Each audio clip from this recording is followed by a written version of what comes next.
खुशामदीद नाजरीन, बल्दियाती इलेक्शन के हवाले से बात हो रही है और इलेक्शन कमीशन पर एक अहम जो सवाल है कंवर साहब से मैं ज़रूर पूछूंगा। ये हमेशा इलेक्शन कमीशन को बड़े उम्दगी से प्रोटेक्ट कर जाते हैं। सर, इलेक्शन कमीशन पे मुख्तलिफ सियासी जमातें एतराज़ात करती हैं लेकिन मेंबरान फिर इस्तीफ़ा नहीं देते, दे देना चाहिए या क्या वजह है वहाँ बैठने की? क्या बहुत अच्छी पोस्ट होती है? ज़ाहिर है कि हमारे यहाँ चूँकि ऐसे मौके पर मुस्तफ़ी होने की रवायत नहीं है, लेकिन इससे बड़ी अहम बात मैं ये गुजारिश करूँ कि वाक़या जैसे सरबाई साहब ने बता दिया, हम भी बता रहे हैं कि रिट बहुत कमज़ोर हो चुकी है पाकिस्तान इलेक्शन कमीशन की, और आप ये साबित कर दिया। आज एक वफाकी एक सूबाई मिनिस्टर स्टेट गए आबिद शरीफ अली खान मिलने के लिए, तलब किया, तो उनका डिमांड ये था कि जनाब मैं आपका ठीक है, आपने हुक्म जारी किया, इसका जवाब दें, लेकिन मैं 10 दिसंबर के बाद जमा करा सकूँगा। यानी उन्होंने बिल्कुल स्लाइटली लिया उसके पॉइंट ऑफ व्यू से। तो यहाँ मैं मिसाल ये दूँगा कि इसी तरह का एक वाक़या हुआ था इंडियन इलेक्शन कमीशन में कि लालू प्रसाद ने जो थे वज़ीर आला बिहार, तो उन्होंने इसी तरह की कोई ज़ाब्ते की खिलाफ वर्जी की। जब उनको तलब किया इंडियन इलेक्शन कमीशन ने, तो उन्होंने इसी तरह के बेहतियाती में मजाक की सूरत में स्लाइटली अब जवाब देना शुरू किए। तो उसी वक्त इंडियन इलेक्शन कमीशन ने हुक्म जारी कर दिया इसको अरेस्ट कर लो। हालांकि लालू प्रसाद सुबह बिहार का स्टेट का वजीर आला जो हमारे पूरे पाकिस्तान के नहीं पूरे रकबे लेके आबादी का पूरे पाकिस्तान के बराबर है, बिहार जो है इंडिया का स्टेट वो हमारे मुल्क के बराबर है, उसके वजीर आला को उन्होंने उसी टाइम का उसको अरेस्ट कर लो। उसी टाइम उन्होंने टाइम नहीं मांगा, इसको अरेस्ट करो उसको, और ताकि इसकी तबीयत साफ़ हो जाए।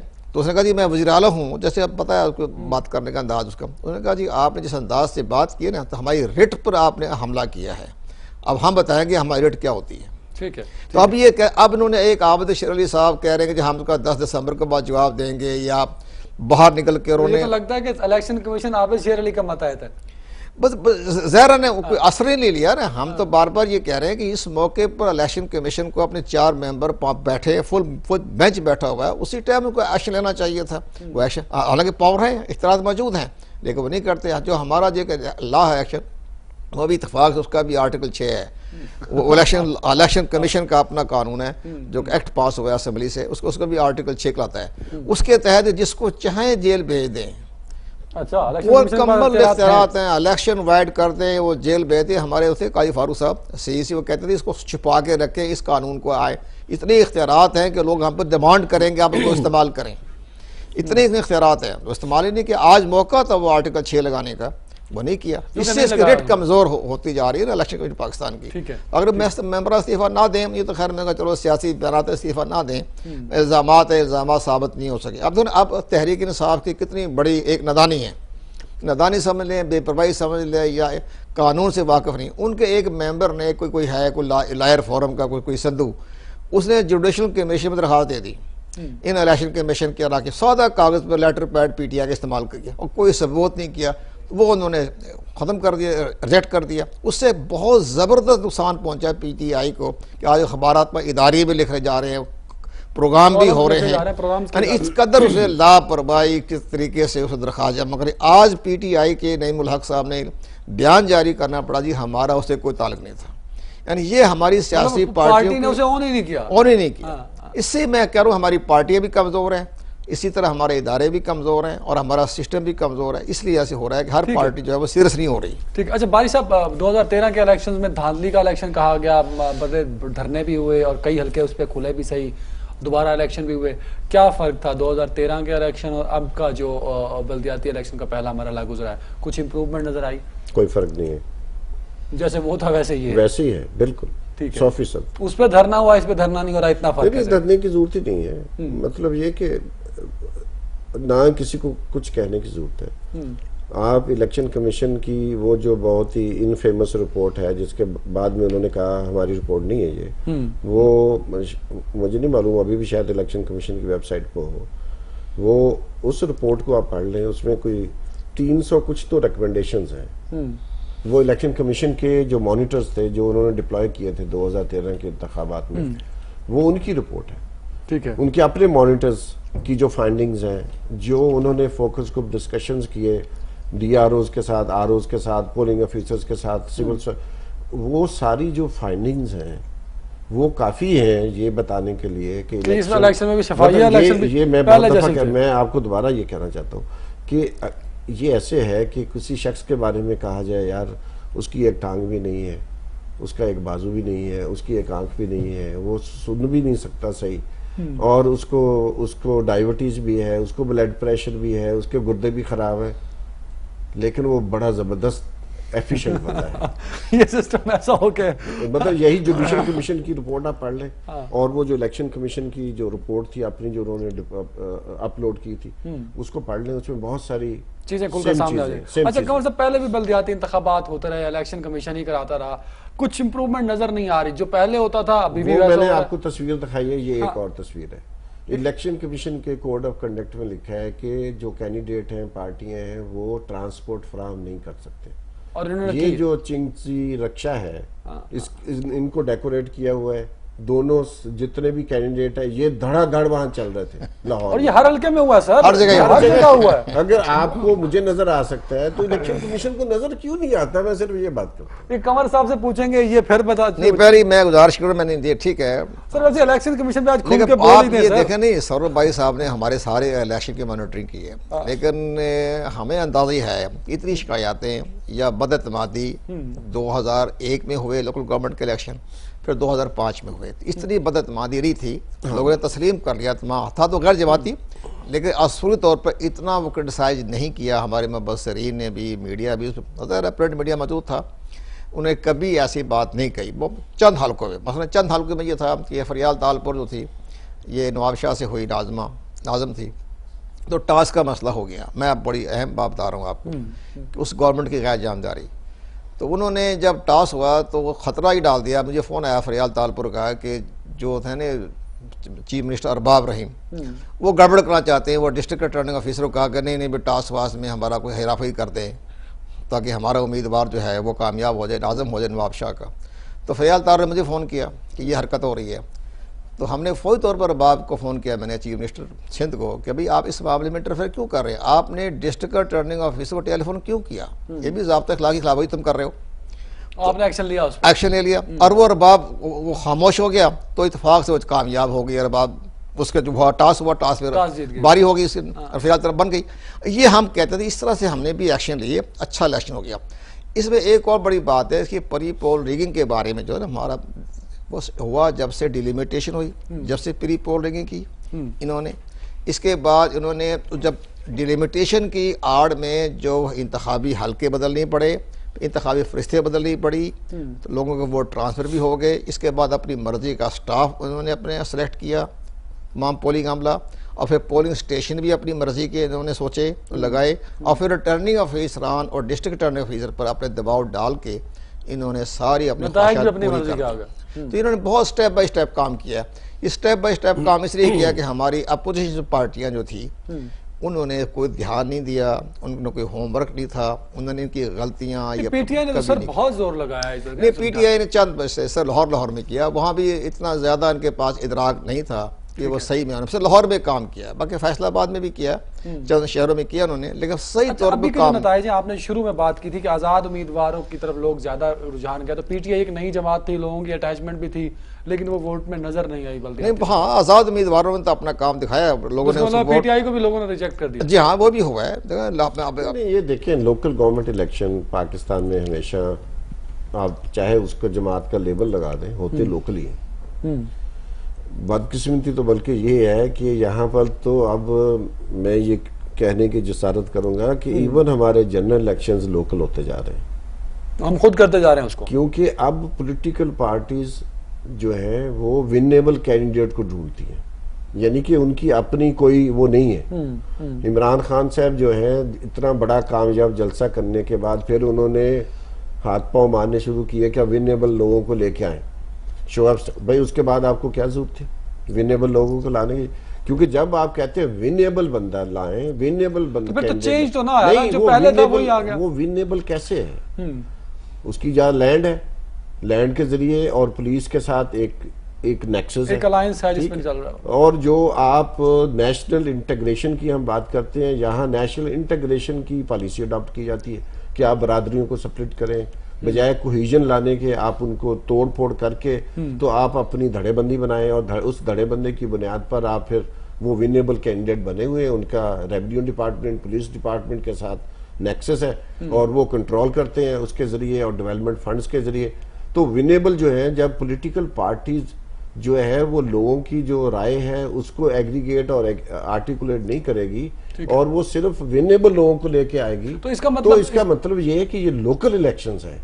आप देखें ना, कई शहरों में जो टाउन कमेटीज बनाई हैं इन्होंने, म्यूनिसिपल कमेटीज हैं, वो मिनी प्रोविंशियल असेंबली है जो कि पूरा सिस्टम चला रही है, पूरा सिस्टम। अच्छा सर, इस तरह जो बारी साहब ने कहा, क्योंकि इनका बड़ा फील्ड एक्सपीरियंस है, पूरी फाफन ऑर्गेनाइजेशन के लोग एक्सपीरियंस के जरिए रिपोर्ट्स बनाते हैं और ऑब्जर्व करते हैं चीज़ों को, तो इसका मतलब है फॉल्ट सिर्फ इलेक्शन कमीशन के गैर फाल होने में नहीं है, पॉलिटिकल पार्टीज भी रिस्पॉन्सिबल है इस सारे पर। इसमें ज़ाहिर है चलेंगे सियासी पार्टियाँ गैर फाल भी रहें, लेकिन ये आइनी तौर पर तो इलेक्शन कमीशन ऑफ पाकिस्तान की जिम्मेदारी है ना कि आपके इंतखाबात जो है आर्टिकल 218 के मुताबिक साफ शफाफ इंतखाबात करवाने की जिम्मेदारी तो इलेक्शन कमीशन ऑफ पाकिस्तान को दी है ना, स्टेट ने, ठीक है, आइन ने दी है, उसके मुताबिक अपनी वो कार्रवाई करें। उसमें उन्होंने सियासी पार्टियाँ कमज़ोर हैं या होमवर्क नहीं है, लेकिन तो हम ध्यान रखें कि हमारा पोलिंग स्टाफ कौन है, पुलिस स्टेशन की बिल्डिंगें कहाँ से आ रही हैं, रिटर्निंग ऑफिसर की क्या हमदर्दियाँ हैं, किसके साथ कोई झुकाव है, तमाम देखना चाहिए। जहाँ भी शिकायत है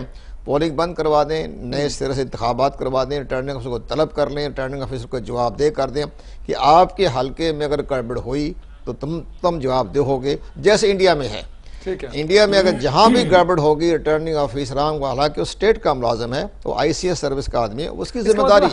हर इलेक्शन के बाद इलेक्शन कमीशन को कई केसेस खोलने चाहिए, कई शिकायत मिलनी चाहिए, जो कि नहीं मिलती ना। बारी देखिए, क्रिटिसिज्म क्या फाफन ने ये सारी रिपोर्ट जो आपने दिखाई मुझे, ये सारी रिपोर्ट्स रिक्शे वाली, बंदे वाली, पुलिस वाली, तो क्या आपने ये सारी रिटर्न रिपोर्ट्स इलेक्शन कमीशन को दी? देखिए, मैं तो इलेक्शन वाले दिन से मुझे टेलीविजन चैनल्स के लोग हुक्म करते हैं, हम हाजिर हो जाते हैं, क्योंकि हमने जो कुछ देखा है उसका मकसद, सारा मुशाहदे का मकसद सिर्फ ये है कि हम हाईलाइट करें ताकि इलेक्शन की क्रेडिबिलिटी बेहतर होनी शुरू हो। ठीक है, मुबसरीन को राइट नहीं है कि वो कंप्लेंट कर सकें इलेक्शन कमीशन को? कर सकते हैं, लेकिन जो लॉ ये है कि जो वहाँ वोटर है या कैंडिडेट है वो कर सकता है। ठीक है, हम तो सिर्फ हाईलाइट कर सकते हैं, लेकिन मेरी तजवीज़ है, क्योंकि अब दोबारा होने हैं, एक तो इलेक्शन कमीशन से मेरा मुतालबा है या दरख्वास्त है या बिनती है, जो भी आप समझ लें, कि वो एक्रेडिटेशन का सिस्टम जो इलेक्शन ऑब्जर्वर्स हैं उनको ये राइट दे कि वो एक दफ़ा लेटर चला जाए और लोकल सतह पर आरओज़ की जिम्मेदारी हो कि वो एक्रेडिटेशन कार्ड जारी करें, क्योंकि एक दफ़ा उन्होंने ख़त निकाल दिया। ये बहुत ज़रूरी है कि इलेक्शन कमीशन एक और ख़त निकाले और तमाम आरओज़ को ऑर्डर करे कि जितने भी लोग ऑब्जर्व करना चाहते हैं उनको कार्ड कम से कम 3 दिन पहले जारी किया जाए। ये नहीं है कि आप लास्ट डे दें या उसी दिन दें, 3 दिन पहले, ठीक है, ताकि हम उनको डिप्लॉय कर सकें, उनको असाइन कर सकें, आपने इन पोलिंग स्टेशन पे जाना है, पहली बात।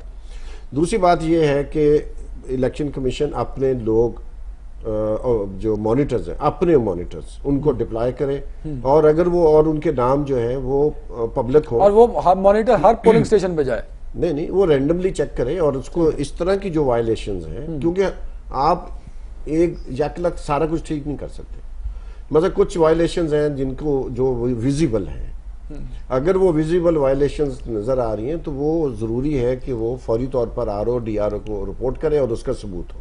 ठीक है। तीसरी बात ये है कि जनाब जो इनविजिबल गड़बड़ है वो मॉनिटर्स करें और इलेक्शन कमीशन को अपने जो है वो खुफिया लोग छोड़ने चाहिए, क्योंकि ये हो रहा होता है, जो एक कंप्रिहेंसिव रिपोर्ट बनाए। मसलन ये कि क्या काउंटिंग में पूरी तरह बहुत ही जो सिस्टम है बड़ा इलेबोरेट है, वो कमर साहब कभी आप प्रोग्राम करें, बहुत ही इलेबोरेट है कि कैसे वोट काउंट करने हैं, कैसे किस लिफाफे में क्या डालने हैं, उसके नंबर हैं, प्रोसेस है, ईच एंड एवरीथिंग स्केड्यूल्ड है और उसकी ट्रेल है, उस ट्रेल को पकड़ा जा सकता है। और इलेक्शन कमीशन खुद कुछ रैंडमली सिलेक्टेड पोलिंग स्टेशंस के डेटा पूरा मवाद ले और लोगों को बिठाए और उसका एनालिसिस करें, उनको सारा नजर आ जाएगा गड़बड़ कहाँ पे मौजूद है, होती है, पता जो आपने बातें की ऐसा वैसे होता नहीं है पाकिस्तान में। नहीं, ये होता नहीं है। इसके बाद हमने भी दी थी अपनी रिकमेंडेशन, हमने गुजारिश ये की थी कि एक तरमीम करें कानून के अंदर कि रिटर्निंग ऑफिसर के साथ 2 आदमी जो हैं बिठाएं, मुबस्सर बिठा दें, ऑब्जर्वर जो हैं, डोमेस्टिक ऑब्जर्वर, इंडिया में कहते हैं उसको डोमेस्टिक ऑब्जर्वर, उन डोमेस्टिक ऑब्जर्वर्स की रिपोर्ट पर ही रिटर्निंग ऑफिसर रिजल्ट तैयार करता है। तो यहाँ भी एक, जैसे बारी साहब ने कहा, मॉनिटरिंग कर लें, ऑब्जर्वर बैठा दें। सर इसका मतलब है आप ऑब्जर्वर बढ़ाने की बात कर रहे हैं, यहाँ जो ऑब्जर्वर तैनात किए गए उनमें से 50% वो तो इनका मेलाफाइड है ना, वो तो मेलाफाइड है, डिजाइन, जैसे बारी साहब लोग इस्तेमाल कर रहे हैं, डिजाइन एलिमेंट है इनका, ये सोच है, तो ये इलेक्शन सारा ही डिजाइन हुआ फिर, और डिजाइन ही करवा दिया लोकल गवर्नमेंट का शक्ल, फिर तो डिजाइन ही हो गया, जैसे सामने नजर आ रहा है। कुछ जगह ठीक भी हो गया, सब जगह तो ऐसा नहीं हुआ, लेकिन खास लाहौर है, फैसलाबाद है, ये तो खास उन्होंने देखे होते हैं कि हमारे खास शहर हैं, तो ये उन्होंने काम दिखाया। जैसे लाहौर में हल्का 122 में नहीं किया उन्होंने, हल्का 122 में 5 पोलिंग स्टेशन उन्होंने सेलेक्ट किए, एक GR का, एक अशरफिया मस्जिद के साथ जो है हमारा जमाल टाउन में, शाह जमाल कॉलोनी में, और चंद जगहों पे और, तो वहाँ 5 जगहों से उन्होंने गड़बड़ करवा दी और वो 24 का फर्क पड़ गया, तो बाकी जगह ठीक हो गया। और गड़बड़ PMLN ने करवाई, और क्या जमात करा दी, खुद अटेम्प्ट नहीं हो गया ऑटोमेटिक। अब GR में करवा के इसी तरह जामा अशरफिया के साथ एक स्कूल है, वहाँ करवा दिए पोलिंग स्टेशन, मुस्लिम टाउन की बैक साइड पे, वो सब पीछे उसके है, हाँ, शाह जमाल कॉलोनी, शाह जमाल दरबार के पास, और इसी तरह इशरे में एक आधे अपनी पसंद के थे, वहाँ लगा दिए, तो 5 पोलिंग स्टेशन में गड़बड़ करवा के बाकी शहर ठीक कर दिए, तो 24 का फर्क पड़ गया।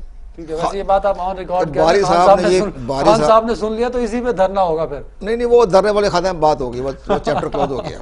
अच्छा बारी साहब, 122 में भी इस तरह के हादसात हुए, उन्होंने कहा डेफिनेटली कुछ ऑब्जर्व करके कहा होगा, बल्दियाती इलेक्शन का क्योंकि टाइम हमारे पास बहुत कम रह गया, क्या इससे पावर ट्रांसफर हो रही है, MNA से MPA से ऊपर के लेवल से नीचे के लेवल तक आ रही? देखिए, एक तो मैं ये बात चाहूँगा कि इलेक्शन कमीशन को डिप्लॉय करना चाहिए कोई बंदा जो इस तरह की जो प्रोग्राम हो रहे हैं उनमें वो बैठा हो, या वो फ़ोन पे आए, क्योंकि ये अजीब बात है। दुनिया भर में होता है कि जो डिपार्टमेंट है वो अपने आप को डिफेंड करते हैं, लेकिन यहाँ हमें नहीं इलेक्शन अच्छा कमीशन लगता, का हमें नहीं अच्छा लगता कि हम हर वक्त क्रिटिसाइज करें और उनकी राय ना आए। उनकी राय आना जरूरी है, उनकी जिम्मेदारी है, उनका पूरा एक सेक्शन है, क्यों जी, है ना? हाँ जी, अब कहा जो कि नहीं आता, जो कि आना चाहिए। देखिए, ये पूरी दुनिया में this is a bad practice, they have to give their opinion, क्योंकि हम ये तो वन वे हो गया ना, ये तो मैं कह रहा हूँ, कंवर साहब कह रहे हैं, कंवर साहब फरमा रहे हैं, कोई और फरमा रहे हैं, भाई खुद भी तो आए ना, वो आके डिफेंड करें। मैं समझता हूँ ये बहुत जरूरी है।